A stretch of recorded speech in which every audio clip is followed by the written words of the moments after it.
Hello my dear friend, अपने YouTube channel पर रचना academy में आप सभी का स्वागत है। सीटेट का एग्जाम आपका 15 दिसंबर को होना है। इसमें हम बात करेंगे सीडीपी के बारे में, जो आपके एग्जाम में 30 मार्क्स की पूछी जाती है, पेपर 1 एंड पेपर 2। ओके, तो देखिए, हमने पियाजे की थोड़ी बात कर ली थी, वाइगॉस्की के भी कर लिया था, फिर इसके क्वेश्चन भी करवा दिए थे, जितने क्वेश्चन एग्जाम में पूछे गए एंड साथ में न्यू क्वेश्चन। अब हम पढ़ेंगे लॉरेंस कोल्बर की नैतिकता का सिद्धांत। ठीक है, इनके यहाँ से भी क्वेश्चन एग्जाम में पूछे जाते हैं, 3-4 नंबर यहाँ से भी आपका कवर होंगे। पहले तो इसमें हम थ्योरी जानेंगे, फिर नीचे हम 1-2 क्वेश्चन भी करेंगे ताकि आपको कॉन्सेप्ट क्लियर हो जाए। तो हम जानते हैं कि लॉरेंस कोल्बर नैतिकता का सिद्धांत किसने दिया, तो मॉरल डेवलपमेंट थ्योरी। देखिए, जब भी आपको लॉरेंस कोल्बर देखने को मिल जाए तो किससे जुड़े रहते हैं, नैतिक से जुड़े रहते हैं। तो एक क्वेश्चन तो आपका यही मिलता है कि कौन नैतिकता का सिद्धांत दिया, तो लॉरेंस कोल्बर ने दिया है। चलते हैं, पहला देखिए होता है, जो कोलबर्ग होते कहाँ के रहने वाले हैं, तो अमेरिका के मनोवैज्ञानिक थे, और जिन्होंने नैतिकता का सिद्धांत या नैतिक विकास का सिद्धांत भी दिया है। ओके, कई बार पूछा गया है कोलबर्ग कहाँ के रहने वाले हैं, तो अमेरिका के एक मनोवैज्ञानिक थे। नैतिकता मोरालिटी क्या होती है, यह वह गुण है जिसमें हम सही और गलत की पहचान होती है। देखिए, मोरालिटी एक ऐसी चीज है जिसमें हम सही और गलत की पहचान होती है। बच्चा अपने सामाजिक परिवेश से ही नैतिकता और अनैतिकता को जानता है। ओके, चलते हैं नेक्स्ट पॉइंट पे, जैसे हिंज की कहानी। थोड़ा इनकी हम कहानी सुनाएंगे हिंज की। एक हिंज नामक एक जो व्यक्ति होता है, साथ में इनकी वाइफ भी होती है। काफी वाइफ उनकी जो बहुत ज्यादा बीमार होती है, लेकिन हिंज के पास उतना ज्यादा उनके पास पैसा नहीं था। ठीक है, एक डॉक्टर ने उस दवाई का आविष्कार किया, लेकिन उस दवाई की कीमत बहुत ज्यादा थी, जो हिंज के पास दवाई का पैसा बिल्कुल भी नहीं था। बट जो हिंज है, वो डॉक्टर के पास गया कि मेरी वाइफ बहुत ज़्यादा बीमार है, ये दवा मुझे दे दीजिए, मेरी वाइफ की जान बच जाएगी। डॉक्टर ने कहा कि नहीं, मैंने इसका आविष्कार किया है, मैं इससे कमाऊंगा, मैं बहुत ज़्यादा बड़ा आदमी बनूंगा। लेकिन हिंज ने फिर सोचा कि मैं क्या करूं, चोरी करता हूं तो चोरी कर लूंगा तो मेरी वाइफ बच जाएगी, अगर चोरी नहीं करूंगा तो मेरी वाइफ मर जाएगी। तो हिंज ने लास्ट में क्या कर लिया, चोरी ही कर लिया। ठीक है, चोरी करके अपनी वाइफ को जरूर बचा लिया। और हिंज क्या है, बाद में क्या है, वो पुलिस स्टेशन जो भी होगा उसका परिणाम के बारे में उन्होंने नहीं सोचा, तो अपनी पत्नी की जान उसी तरह से उन्होंने बचा लिया। ये कुछ हिंज की छोटी सी कहानी थी। ओके, तो ये व्यक्ति हिंज था। अब इनके बारे में ही हम जानते हैं, हिंज की जो मैंने कहानी सुनाई है, तो इनके बारे में ही थोड़ा बहुत ही इंपॉर्टेंट पॉइंट है, जो कई बार सीटेट में एग्जाम में पूछे जाते हैं, नैतिक दुविधा एंड नैतिक तकड़ा। ठीक है, नैतिक दुविधा क्या होती है, नैतिक तकड़ा। मोरल डेवलपमेंट डायलिमा और मोरल रीजनिंग क्या होता है। ठीक है, ये दोनों पॉइंट कई बार सीटेट में पूछा गया है, जो एग्जाम में सीधे तौर पे पूछे जाते हैं, हर बार पूछा गया है। तो नैतिक दुविधा को जानते हैं, सही और गलत के बारे में डिसीजन ना लेने की स्थिति को नैतिक दुविधा कहलाती है। जैसे कि सही गलत, उसकी वाइफ क्या है, बहुत ज्यादा बीमार थी, तो उसने कहा कि चोरी करूंगा तो मुझे पुलिस पकड़ के ले जाएगी, अगर चोरी नहीं करूंगा तो मेरी वाइफ मर जाएगी। तो उसी के बीच में जो डिसीजन नहीं ले पा रहा है, ठीक है, जो बीच का डिसीजन नहीं ले पा रहा, करूँ तो करूँ क्या।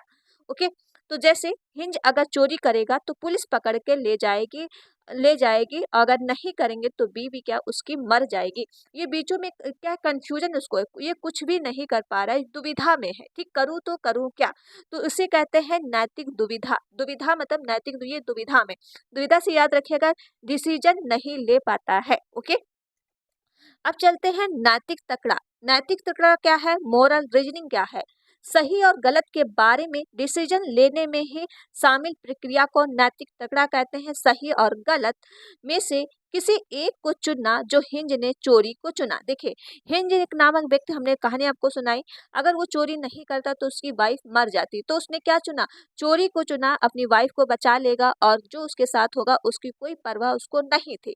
इसे कहते हैं नैतिक तकड़ा, मोरल रीजनिंग। सिर्फ एक डिसीजन वो चुनेगा जो सही उसके लिए होगा। ठीक, जो सही होगा। ओके, तो ये होता है नैतिक तकड़ा। ये इंपॉर्टेंट पॉइंट है, दोनों याद रखिएगा। अब चलते हैं, जो लॉरेंस कोल्बर की आप स्टेट दिया है। देखिए, तीन तीन लेवल दिए हैं और 6 स्टेट दिया है। ठीक है, 3 लेवल है एंड 6 स्टेट हैं लॉरेंस कोल्बर की। तो एक एक के बारे में हम जान लेते हैं। पहली स्टेट आप ये है पार रूढ़िगत नैतिक का स्तर। ये है जो प्री कॉन्वेंशन स्टेज, ये आपका जो है 4 से 10 वर्ष ईयर के लिए है।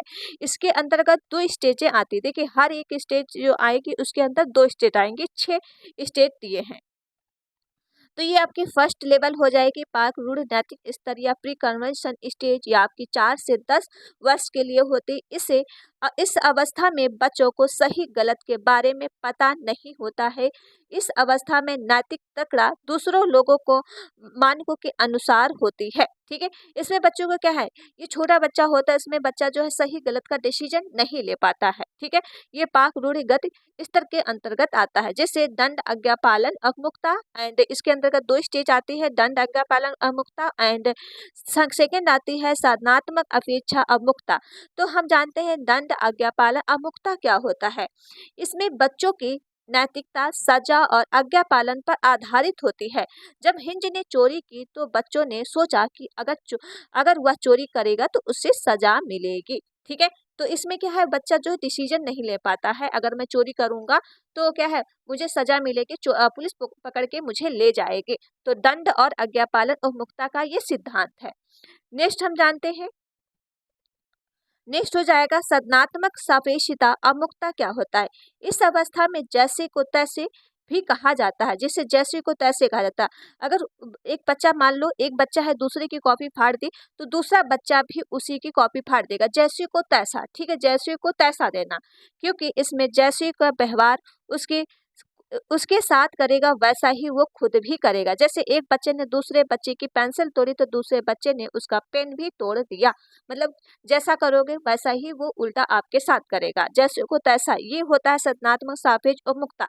ये पहली आपकी लेवल में आता है, जो रूढ़ पारगता की अवस्था होती है 4 से 10 ईयर के लिए। इसमें आपकी 2 स्टेज ये आती हैं, जिसे स्टेज लॉरेंस कोलबर्ग 6 स्टेज दिया था। अब सेकेंड लेवल आपका ये है रूढ़ नैतिक का स्तर, ये आपकी 10 से 13 वर्ष के लिए है। ठीक है, 10 से 13 वर्ष के लिए है। इसमें जानते हैं इस अवस्था में क्या है, इस अवस्था में बच्चा दूसरों लोगों को मानकों को अपने अंदर समाविष्ट कर लेता है और उसी को अकॉर्डिंग सही और गलत का निर्णय भी करता है। ठीक है, जैसे इसके भी 2 भागों में बांटा गया है, इनकी भी 2 स्टेज हैं। जैसे कि 2 स्टेज कौन कौन सी है, याद रखेगा, अच्छा लड़का अच्छी लड़की अवमुक्ता, good boy and good girl. कई बार पूछा गया है good boy and good girl. ठीक है, और कानून व्यवस्था अवमुक्ता, लॉ ऑफ ऑर्डर ऑर्गेनाइजेशन। ठीक है, ये कई बार पूछा गया, ये वेरी इंपॉर्टेंट है, कई बार ये क्वेश्चन एग्जाम में सेकंड लेवल कई बार ये पूछी गई है, सेकंड लेवल जो आपकी है ये वाली। ठीक है, रूढ़ नैतिक्स का सिद्धांत 10 से 13 वर्ष के लिए सीटेट में यही कई बार पूछा गया है, और इसमें से दो आपकी स्टेट पूछी गई है, ये वाली।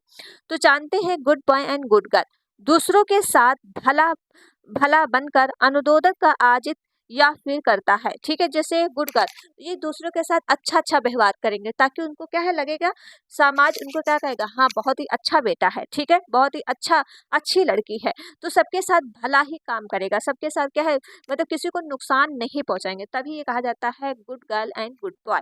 कानून व्यवस्था अमुक्ता क्या है, इसमें बच्चा कानून तथा सामाजिक व्यवस्था को बनाए रखने की भावना विकसित करता है, क्योंकि उसके पापा का एक्सीडेंट हो गया रेड लाइट पार करते हुए, इसलिए वह ऐसा नहीं करेगा।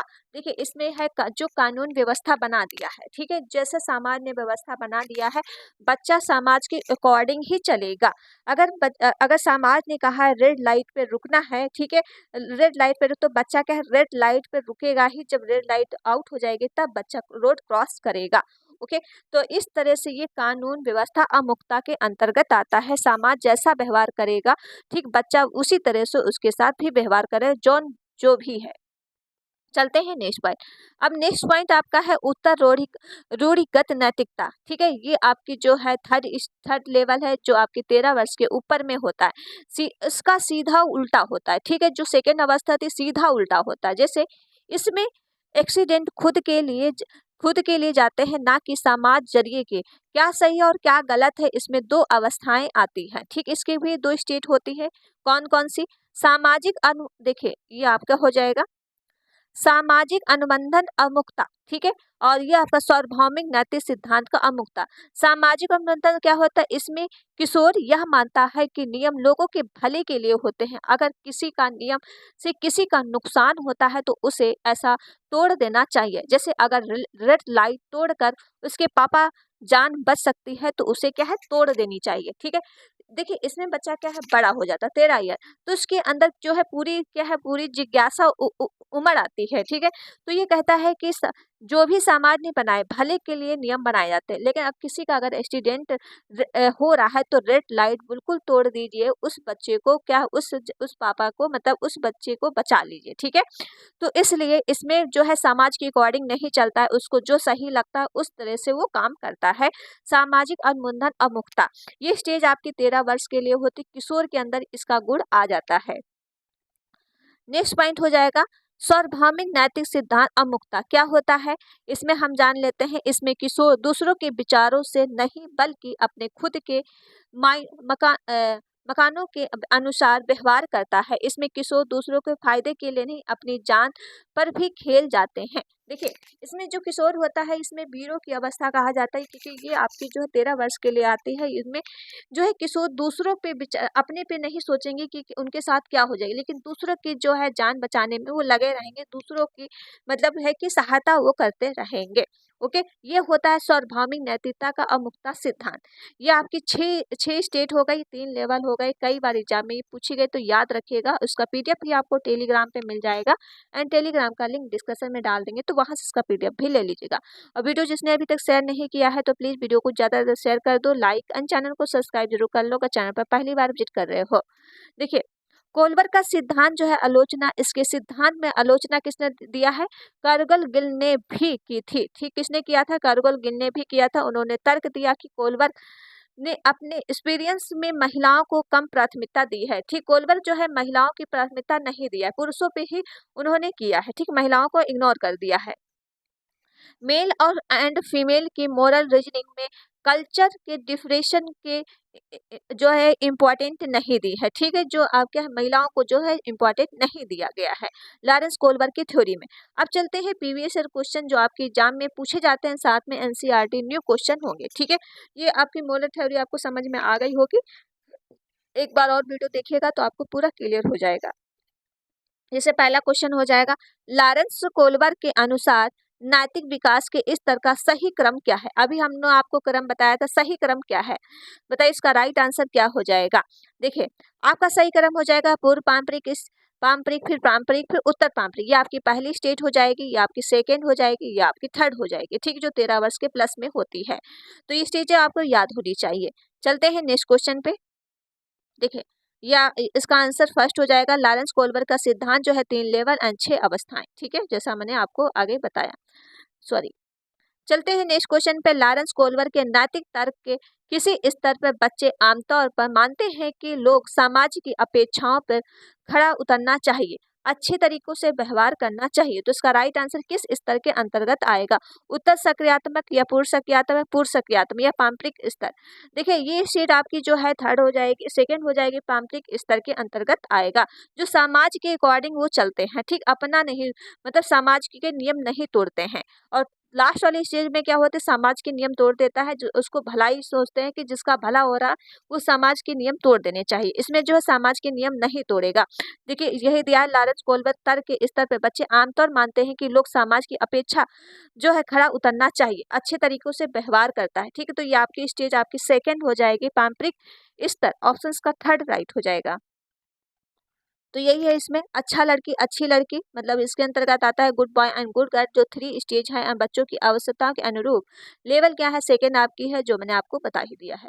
चलते हैं नेक्स्ट क्वेश्चन पे। क्वेश्चन नंबर आपका नेक्स्ट हो जाएगा, क्वेश्चन नेक्स्ट है, कार्गिल गिल ने कोलवर के नैतिक विकास के सिद्धांत की आलोचना की है। तो बताइए इसका राइट आंसर थर्ड का क्या हो जाएगा। तो सामाजिक संज्ञानात्मक दृष्टिकोण से, नारीवादी दृष्टिकोण से, अनुवांशिक कार्य को या महत्व देने में, या कैसे अध्ययन अनुसंधान के रूप में, बताइए इसका राइट आंसर क्या हो जाएगा। देखिए कार्गिल गिल ने जो कोलवर का विकास का सिद्धांत आलोचना की, किसकी नहीं की है, तो नारीवादी दृष्टिकोण से। ठीक है, ऑप्शन का हो जाएगा आपका सेकंड राइट है। क्वेश्चन करते हैं नेक्स्ट। क्वेश्चन नंबर नेक्स्ट है, नेहा खुद को अपनी माँ दवाई द्वारा द्वारा लाई मिठाई से मेहमानों के लिए खाने खाने से रोकती है, यह सोचकर कि खाने में वह सॉरी सॉरी पकड़ो जा सकती है कोलवर्ग के सिद्धांत के अनुसार नेहा नैतिक विकास की किस अवस्था के अंतर्गत आती है? बताइए इसका राइट आंसर क्या हो जाएगा। देखिए वो चोरी कर रही है, चोरी करके वो मिठाई खा रही है, ठीक है। तो ये सोचती है कि अगर मैं चोरी करूंगा मिठाई खाती हूँ तो मुझे सजा मिलेगी और पकड़े जाएंगे। तो ये हो जाएगा सजा और आज्ञाकारिता अवमुक्ता। ये आपकी स्टेज जो भी आएगी सेकंड स्टेज के अंतर्गत आएगी, ठीक। ऑप्शन का सेकंड राइट हो जाएगा। क्वेश्चन कर लेते हैं नेक्स्ट। रमेश को अपने मित्र का पेन बेहद आकर्षित लगता है, ठीक है। वह उसे चुराने का विचार करता है परंतु वह उसे नहीं चुराता है क्योंकि यदि उसके अभिभावकों को पता चलेगा तो वे उसे बुरा भला क्या है कहेंगे। कोलवर के अनुसार रमेश किस विकास के स्तर का चरण में आता है? यांत्रिक सापेक्ष अमुक्ता, सजा अज्ञात या फिर सामाजिक अनुबंधन, अच्छा लड़का अच्छी लड़की, अविन्यास।